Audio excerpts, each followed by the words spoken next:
Welcome to Eklavya स्नातक and I am Sachin and आज की इस वीडियो में हम सभी ईवीएस से जो आपकी यूनिट 3 है नेचुरल रिसोर्सेस इसका पार्ट 1 करने वाले हैं जो कि है लैंड रिसोर्सेस। क्योंकि आपको पता है इसमें बहुत सारे टॉपिक्स हैं तो हम इस पूरी यूनिट को पार्ट वाइज करेंगे। सो आपको दिक्कत ना हो इसलिए हम इसी वीडियो के जो डिस्क्रिप्शन में लिंक दे देंगे प्लेलिस्ट का, आप वहां पर जाके सारी वीडियोस देख पाओगे तो आपको भटकने की जरूरत नहीं है, आपको ऐसी दिक्कत नहीं आएगी कि कोई पार्ट मिल नहीं रहा आपको। सो प्लीज आप इसी वीडियो के डिस्क्रिप्शन को चेक कर लेना, प्लेलिस्ट का लिंक होगा जहां पर आपको सारी वीडियोस लाइन से मिल जाएंगी। सेमेस्टर 1 से हो आप सेमेस्टर 2 से हो या आप बी प्रोग्राम से हो या ऑनर्स से हो, फर्क नहीं पड़ता क्योंकि सेम सिलेबस है आपका। सो चलिए फिर स्टार्ट करते हैं। एंड आपको बताना चाहूंगा कि अगर आपकी कोई भी क्वेरी हो तो आप मुझे इंस्टाग्राम पे मैसेज कर सकते हैं एंड मेरा यूजर नेम आप सभी के सामने लिखा हुआ है। और मैं आपको बताना चाहूंगा कि अगर आप ये सारे नोट्स चाहते हैं पीडीएफ फॉर्म में तो आपको हमारे टेलीग्राम ग्रुप पे मिल जाएंगे। एकलव्य स्नातक 1 सर्च मारिए और टेलीग्राम ग्रुप को ज्वाइन कर लीजिए। सिलेबस की बात की जाए तो भाई यूनिट 1 हमारी हो चुकी है, आज यूनिट 2 हम स्टार्ट कर रहे हैं। सॉरी यूनिट 1 हो चुकी है आपकी, ठीक है पूरी, और यूनिट 2 भी आपकी हो चुकी है। आज हम यूनिट 3 देखने वाले हैं। सो देखिए नेचुरल रिसोर्सेज। रिसोर्सेज क्या होते हैं कि भाई कोई भी ऐसी चीज है जो हमारी नीड्स को पूरा कर रही है वो हमारे रिसोर्सेज हैं। अगर वो हमें नेचर से मिल रही है तो वो नेचुरल रिसोर्सेज हो जाएंगे। सो हमारा एनवायरमेंट हमें बहुत सारी चीजें देता है, वैरायटी ऑफ गुड्स प्रोवाइड करता है हमारे जो डेली लाइफ के लिए चाहिए होती हैं। और इसमें हवा भी है, पानी भी है, मिट्टी भी है, मिनरल्स भी हैं, ये सब नेचुरल रिसोर्सेज हैं जो हमें नेचर से मिल रहे हैं। सबसे इंपॉर्टेंट जो है वो है लैंड। लैंड पर ही हम रहते हैं, लैंड पर ही हम एग्रीकल्चर करते हैं, लैंड पर ही हम फैक्ट्रियां लगाते हैं, लैंड पर ही सब कुछ होता है। सो ये सबसे प्रीशियस गिफ्ट है जो हमें नेचर ने दिया है। और ये लिथोस्फेयर का ही एक पार्ट है, ठीक है, जहां पर हम अपनी लाइफ सस्टेन करते हैं, रहते हैं और सारे रिसोर्सेस यहीं पर होते हैं। अब हम ये देखते हैं कि जो लैंड है हमारा, जो जमीन है, वो हमें कौन कौन से इंपॉर्टेंट रिसोर्सेज प्रोवाइड करती है। मिनरल्स, हम सारे मिनरल्स जो है हमारी जमीन के अंदर से निकालते हैं, लैंड से निकालते हैं, माइनिंग करते हैं। सॉइल जो है भाई वो भी एक इंपॉर्टेंट रिसोर्स है, सॉइल नहीं होगी तो भाई कैसे एग्रीकल्चर होगा, क्या होगा, कुछ भी नहीं हो पाएगा। एग्रीकल्चर जो है भाई हम करते हैं वो भी हमें एक तरीके से लैंड की ही देन है, अगर लैंड ना हो तो आप आसमान में तो एग्रीकल्चर करेंगे नहीं। फॉरेस्ट प्रोडक्ट बहुत सारे होते हैं, लकड़ी वगैरह, ठीक है, और बहुत सारे हर्ब्स होते हैं, मेडिसिनल प्लांट्स होते हैं जो हमें लैंड से ही मिलते हैं। सो ये कुछ इंपॉर्टेंट रिसोर्सेस हैं, मैं आपको अंदर से और अच्छे से बता देता हूँ। सो देखिए सबसे पहले आता है मिनरल्स। ज्यादातर जो मिनरल हैं वो हमारे अर्थ का जो एक पार्ट होता है क्रस्ट, वहां पर होते हैं। मिनरल्स नॉन रिन्यूएबल रिसोर्सेस होते हैं, ये खत्म होते जाएंगे तो एक दिन खत्म ही हो जाएंगे। कॉपर, एल्यूमिनियम, आयरन, ठीक है, और नॉन मेटल में आता है phosphate, gypsum, clay, sand etcetera. So ये कुछ मिनरल्स हैं। और इसके अलावा मिनरल्स काफी वैल्यूएबल है हमारे लिए भाई, इंडस्ट्रीज के लिए, आपको पता है। और अगर हमें अपने इंडिया का डेवलपमेंट करना है, नेशन को आगे ले जाना है तो मिनरल जरूरी होते हैं। फिर आता है सॉइल। सोइल हमारे अर्थ के क्रस्ट की आउटर मोस्ट थिन लेयर होती है, सबसे ऊपर होती है, और यहीं पर हमारे प्लांट्स वगैरह ग्रो करते हैं। सोइल एक रिन्यूएबल रिसोर्स है, यानी कि सोइल लगातार इसकी फॉर्मेशन होती रहती है, ये डिस्ट्रॉय होती रहती है और इसका इरोजन प्रोसेस भी होता रहता है। टॉप मोस्ट लेयर है इसलिए यहाँ पर ऑर्गेनिक मैटर काफी ज्यादा रिच होता है, ह्यूम्स जिसको हम कहते हैं, और ये काफी फर्टाइल होती है, बहुत उपजाऊ होती है जो ऊपर की लेयर होती है। और जो मेजर इंडिया के अंदर जो सॉइल पाई जाती है वो है alluvial soil, black soil, red soil, laterite soil and desert soil and acid soils, ठीक है। फिर बात करते हैं एग्रीकल्चर की। जो लैंड का हम सबसे ज्यादा डोमिनेंटली यूज करते हैं वो हम करते हैं एग्रीकल्चर के लिए इंडिया के अंदर। एग्रीकल्चरल प्रोडक्टिविटी काफी ज्यादा बड़ी है, 70 to 80 ईयर्स लगातार जो हम पीछे देखें तो हमारे फर्टिलाइजर्स का यूज बहुत ज्यादा हो रहा है, पेस्टिसाइड्स का यूज बहुत ज्यादा हो रहा है। लेकिन इतना ज्यादा भी अगर केमिकल इंटेंसिव एग्रीकल्चर चलेगा तो ये भी एक तरीके से एडवर्सली ही इंपैक्ट करता है, बुरे असर होते हैं हमारे रिसोर्सेज के ऊपर। नेचुरल फॉरेस्ट प्रोडक्ट्स मिलते हैं भाई हमें, ठीक है। फॉरेस्ट प्रोडक्ट्स क्या होते हैं, जो मटेरियल्स हमें फॉरेस्ट से मिलते हैं जिनका हम कंजप्शन करते हैं, अपने प्रॉफिट के लिए यूज करते हैं। इसमें टिम्बर आता है, फायरवुड आता है, वुड पल्प आती है, पेपर, ठीक ठीक है, वुड पल्प फॉर पेपर और फोरेज फॉर लाइफ स्टॉक। और इसके अलावा नॉन वुड प्रोडक्ट्स भी, ये नहीं सिर्फ लकड़ी मिलती है हमें भाई पेड़ों से, हमें नट्स मिलते हैं, हमें रेजिन्स मिलते हैं, गम मिलते हैं, और बहुत सारी औषधियां, मेडिसिनल प्लांट्स जिसको हम कहते हैं, ठीक है, हर्ब्स जिसको हम कहते हैं, एडिबल फ्रूट्स होते हैं, ऑयल होते हैं। सो भाई नेचर हमें कितना कुछ दे रहा है।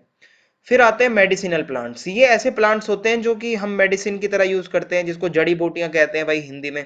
बहुत पुराने समय से, प्री हिस्टोरिक टाइम से ये यूज होते आ रहे हैं। लगभग हमारे 80% जो वर्ल्ड की डेवलपिंग कंट्रीज हैं वो डिपेंडेंट हैं इन्हीं प्लांट्स के ऊपर, छोटी मोटी बीमारियों के लिए, चाहे कोई बड़ी बीमारी भी हो तो भी इलाज पॉसिबल है इन जड़ी बूटियों से।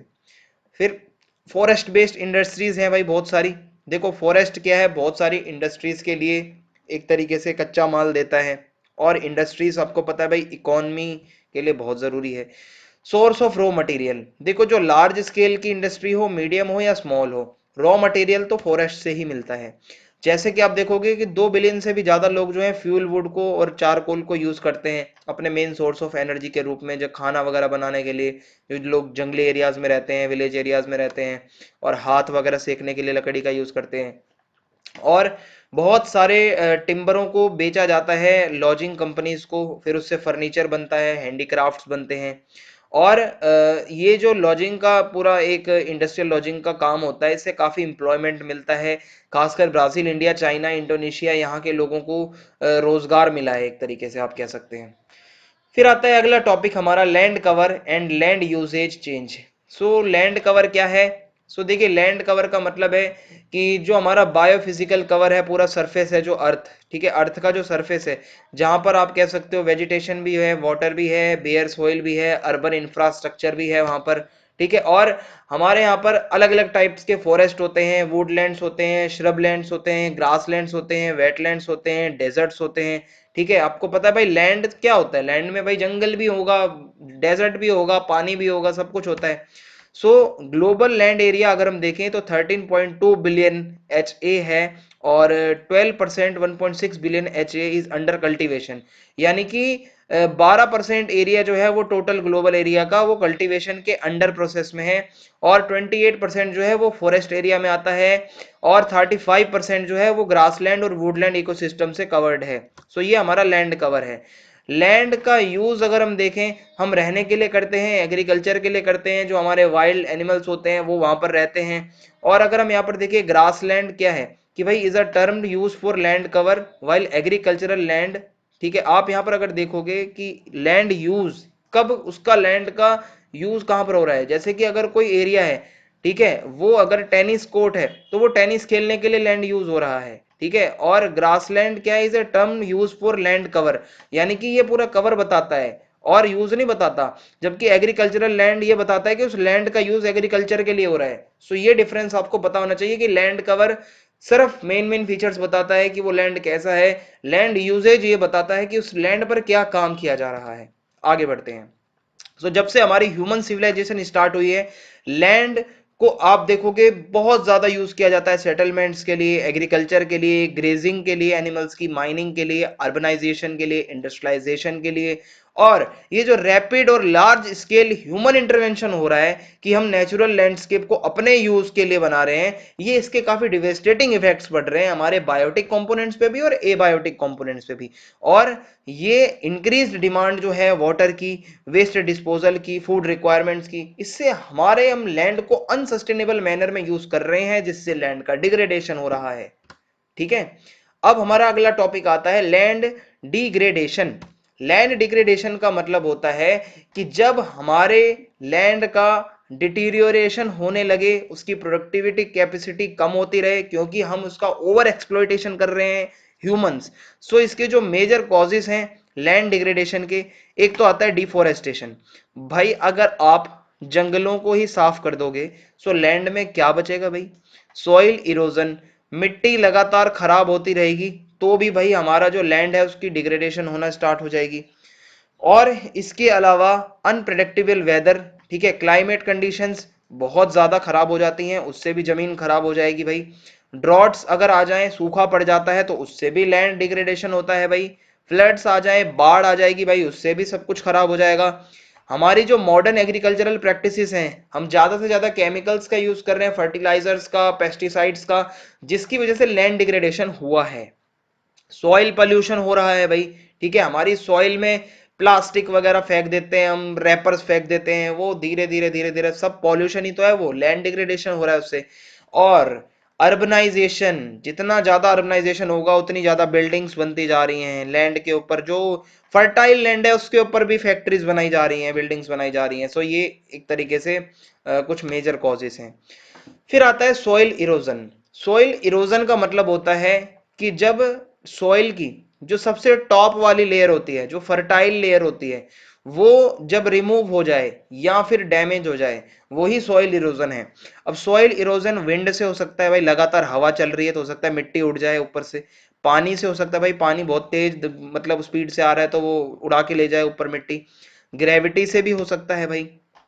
तो टॉप मोस्ट लेयर जो होती है सोइल की, काफी फर्टाइल होती है, काफी ऑर्गेनिक मैटर होता है इसमें, रिच होती है। और जब इसको अगर हम देखें इरोजन होता है तो इससे सोइल की प्रोडक्टिविटी कम होती है, वेजिटेशन नहीं हो पाएगा, एग्रीकल्चर नहीं हो पाएगा उस लैंड पर। बहुत सारे रीजंस हैं सॉइल इरोजन के, जिसमें नेचुरल रीजंस भी हैं और ह्यूमन ओरिजिनेटेड रीजंस भी हैं।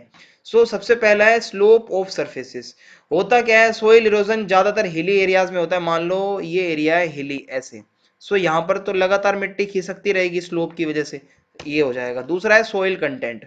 सोइल अगर जिसमें ज्यादा कंटेंट होता है सैंड वगैरह का, उसमें क्या होता है, इरोजन को वो ज्यादा प्रोन होते हैं, यानी कि उसमें इरोजन होने के चांस ज्यादा होते हैं। जहां पर क्ले ज्यादा होती है सोइल में, वो कम होती है भाई, उसका इरोजन कम होता है, जबकि जो सैंड वाली होती है वो जल्दी खिसकती है। वेदर और क्लाइमेटिक कंडीशंस, जैसे कि आपको पता ही है, रेनफॉल, फ्लड जो पीछे मैंने आपको बता ही दिया है, डिफोरेस्टेशन मैंने आपको बता दिया है, ये भी मेन रीजन है। बहुत ज्यादा एग्रीकल्चर कर लेना, कल्टीवेशन बहुत ज्यादा कर लेना, ये भी एक तरीके से रीजन है। ओवर ग्रेजिंग, आप अगर बहुत ज्यादा चरा रहे हो अपने जानवरों को, ग्रेजिंग करवा रहे हो, उससे भी एक तरीके से सोइल की अपर लेयर जो है वो कहीं ना कहीं डैमेज होती है। नेक्स्ट टॉपिक है हमारा डेजर्टिफिकेशन। डेजर्टिफिकेशन एक ऐसा एक्सट्रीम केस होता है जहां पे लैंड डिग्रेडेशन बहुत ज्यादा होने लगता है, और ये खासकर सेमी ड्राई रीजन्स में होता है, जहां बहुत थोड़ी गर्मी वगैरह रहती है। और फिर क्या होता है कि भाई पानी का लॉस हो जाएगा, वेजिटेशन नहीं होगी, कोई जानवर नहीं रहेगा, वाइल्ड लाइफ खत्म हो जाएगी एरिया में, एक तरीके से डेजर्ट बन जाएगा। बहुत सारे फैक्टर्स होते हैं इसके, मैं आपको बताता हूँ। क्लाइमेट चेंज भी फैक्टर है।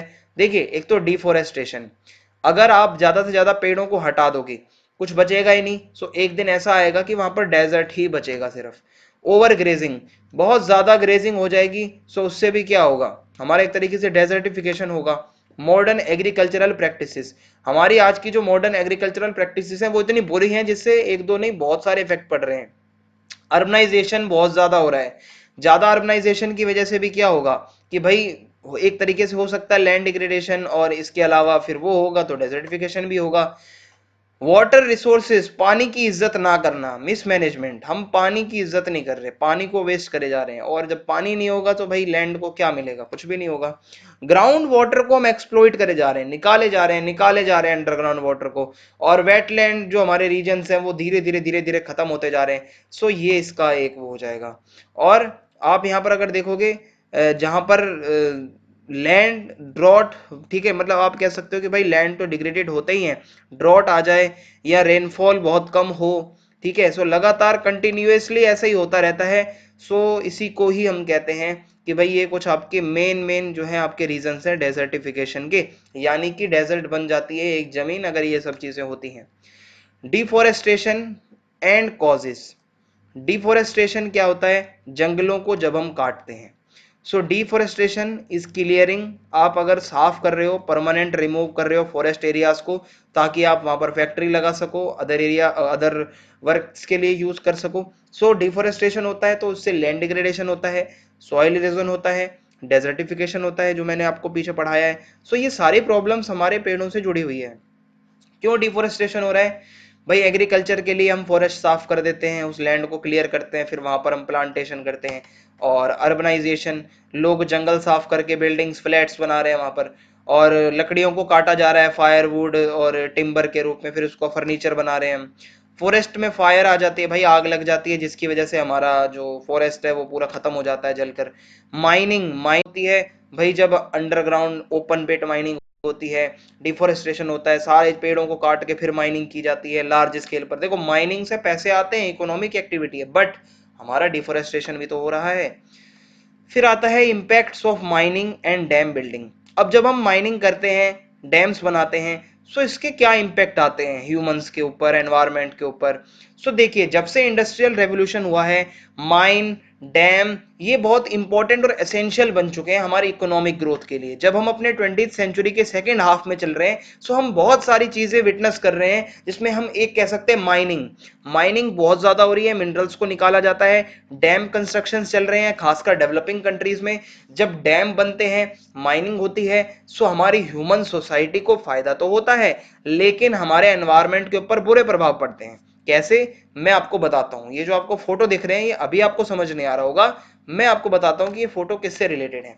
एक तो डिफोरेस्टेशन होगा तो आपका वेजिटेशन का लॉस होगा, ठीक है, डिफोरेस्टेशन, माइनिंग, ठीक है, माइनिंग के लिए डिफोरेस्टेशन करेंगे, सो भाई वो होगा तो वेजिटेशन का लॉस होगा। पॉल्यूशन होगा, डैम बनेगा तो उसका कूड़ा कचरा सीमेंट वगैरह सब पानी में जाएगा, रिवर में जाएगा, पॉल्यूशन होगा। Land degradation and water loss ये भी होगा, ठीक है। इसके अलावा सिल्टेशन, गाद जमा हो जाती है भाई डैम्स के आसपास, जो कि एक बहुत बड़ी प्रॉब्लम है। और बायोडाइवर्सिटी का लॉस होता है सबसे इंपॉर्टेंट। जब कहीं पर डैम्स बनते हैं, माइनिंग होती है, फॉरेस्ट साफ होते हैं, ये बेचारे जानवर, इनको अपना घर छोड़ना पड़ जाता है।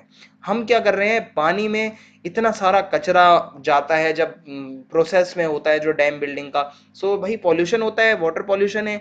और इसके अलावा कुछ जो ट्राइबल कम्युनिटीज रहती हैं जंगलों में, डैम्स के आसपास के एरियाज में, उन विचारों को डिस्प्लेस कर दिया जाता है, उन्हीं के घरों से उनको मतलब दूर कर दिया जाता है, और वहां पर प्रोजेक्ट शुरू हो जाते हैं डैम वगैरह बनाने के। सो ये सारी चीजें आती हैं। इसके अलावा हेल्थ प्रॉब्लम्स भी होती हैं जब माइनिंग ऑपरेशंस होते हैं। सो भाई जो लोग माइंस में काम करते हैं, उनको लगातार टॉक्सिक मेटल्स के बीच में रहकर काम करना पड़ता है, गंदगी, पॉइजनस गैसेस निकलती हैं माइंस के अंदर से। सो भाई एक खतरनाक है ये भी इम्पैक्ट। सो इस तरीके से हमारा ये पार्ट खत्म होता है। प्लीज आगे आने वाले पार्ट को देखने के लिए प्लेलिस्ट का लिंक जरूर चेक करें, चैनल को सब्सक्राइब कर दें और कमेंट करके जरूर बताएं वीडियो कैसी लगी। जय हिंद, जय भारत।